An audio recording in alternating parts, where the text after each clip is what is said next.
Assalamualaikum warahmatullahi wabarakatuh. Hari ini saya mau bahas tentang kecurangan atau fraud. Simak videonya ya.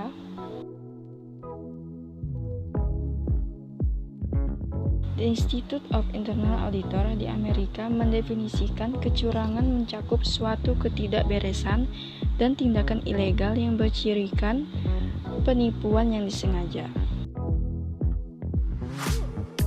Menurut buku audit khusus dan audit forensik, kecurangan terdiri atas 7 unsur yang penting. Apabila tidak terdapat salah satu unsur tersebut, maka tidak ada kecurangan yang dilakukan. Adapun unsur-unsur tersebut adalah sebagai berikut. A. Harus terdapat penyajian yang keliru. B. Dari suatu masa lampau atau sekarang. C. Faktanya material. D. Dilakukan secara sengaja atau tanpa perhitungan. E. Dengan maksud untuk menyebabkan pihak lain untuk bereaksi. F. Pihak yang terlukai harus bereaksi terhadap kekeliruan penyajian. G. Mengakibatkan kerugian.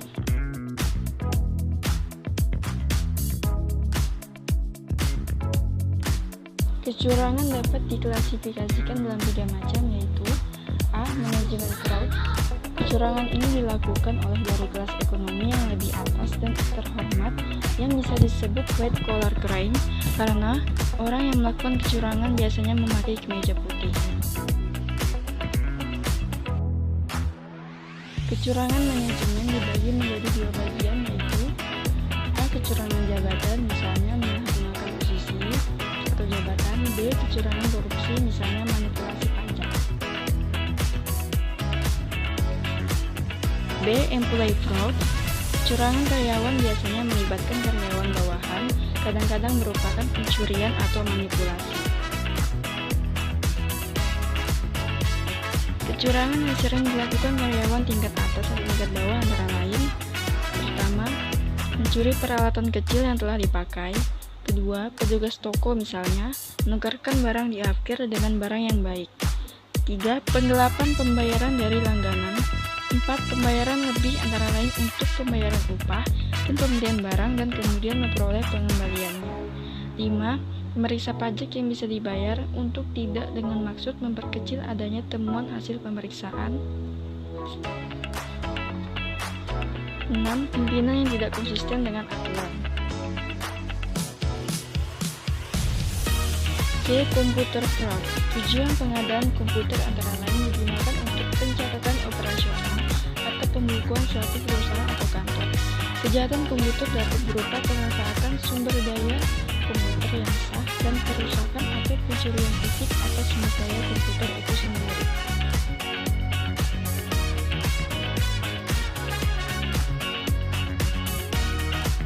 Menurut buku Fraud Auditing, secara garis besar kecurangan dapat terjadi karena beberapa faktor, yaitu A. Lemahnya internal kontrol pada perusahaan-perusahaan antara lain. 1. Manajemen tidak menekankan perlunya peranan internal kontrol.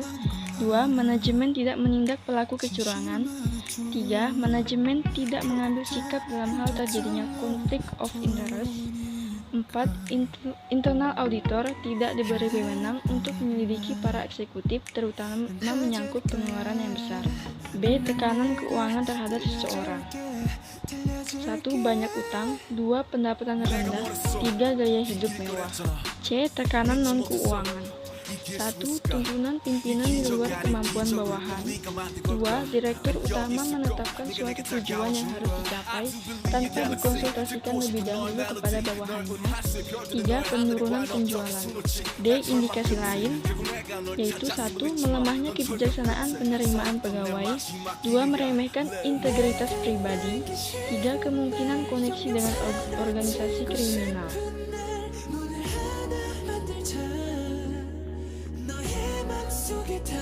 Ciri-ciri adanya kecurangan menurut buku Fraud Auditing secara garis besar adalah sebagai berikut. A. Terdapat angka laporan keuangan yang menyolok dengan tahun sebelumnya. B. Adanya perbedaan antara buku besar dan buku pembantu. C. Perbedaan yang ditemukan karena melalui konfirmasi.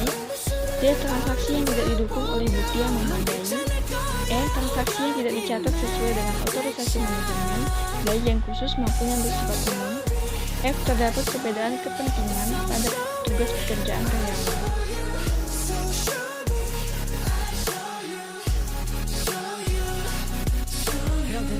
Jika dilihat dari sudut pandang akuntansi, bahwa terdapat 4 macam kecurangan, yaitu 1. Kecurangan korporasi, 2. Kecurangan pelaporan, 3. Kecurangan manajemen, 4. Kegagalan audit. 1. Kecurangan korporasi. Kecurangan korporasi dilakukan oleh pejabat, eksekutif, dan atau manajer pusat, laba, dan perusahaan publik untuk kepentingan jangka pendek. 2. Kecurangan pelaporan. Kecurangan pelaporan adalah penyajian laporan yang merusak integritas informasi keuangan dan dapat mempengaruhi korban seperti pemilik kreditor, auditor, bahkan kompetitor. Contoh kecurangan pelaporan adalah 1. Manipulasi, memalsukan atau mengubah catatan dari dokumen. 2. Menyembunyikan atau menghilangkan pengaruh transaksi yang lengkap dari catatan. 3. Salah menerapkan kebijaksanaan akuntansi. 4. Mencatat transaksi tanpa substansi. 5. Gagal mengungkapkan informasi yang signifikan. 6. Manipulasi laporan keuangan secara keseluruhan. 3. Kecurangan manajemen. Kecurangan manajemen adalah merupakan bentuk kecurangan yang tidak menerapkan hal-hal berikut. 1. Tidak terdapatnya pengendalian intern yang baik. 2. Sistem otorisasi yang tidak jelas. 3. Tidak memperhatikan kesejahteraan bawahan. 4. Manajemen hanya dapat mementingkan diri sendiri. 5. Dapat membedakan unsur-unsur suku, etnis, kelompok, golongan, agama. 6. Manajemen tidak konsisten dalam ungkapannya. 7. Manajemen tidak disiplin untuk semua hal yang berhubungan dengan tugas dan tanggung jawabnya sebagai pimpinan.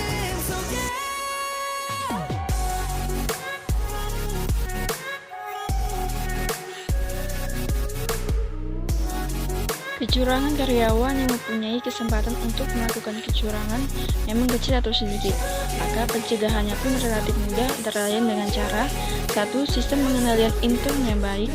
2. Memberikan gaji dan pendapatan yang baik dan memadai untuk bawahannya. 3. Pengawasan yang cukup dan jika ada pelanggaran diterapkan sanksi sesuai dengan perbuatannya.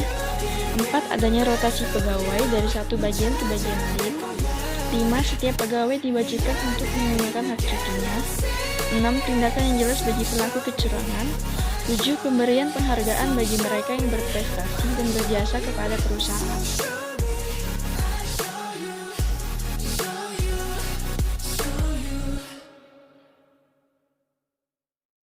Para ahli ada yang mengelompokkan bahwa hal-hal yang mendorong seseorang untuk melakukan kecurangan yang dikenal dengan teori Ghosn, yang merupakan singkatan dari greed, yang artinya keserakahan, ketamakan dan kerasukan, opportunity, yaitu kesempatan, need, kebutuhan, exposure, tersingkap.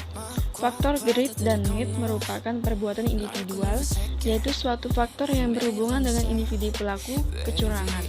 Sedangkan faktor opportunity dan exposure merupakan faktor genetik yang berhubungan dengan organisasi.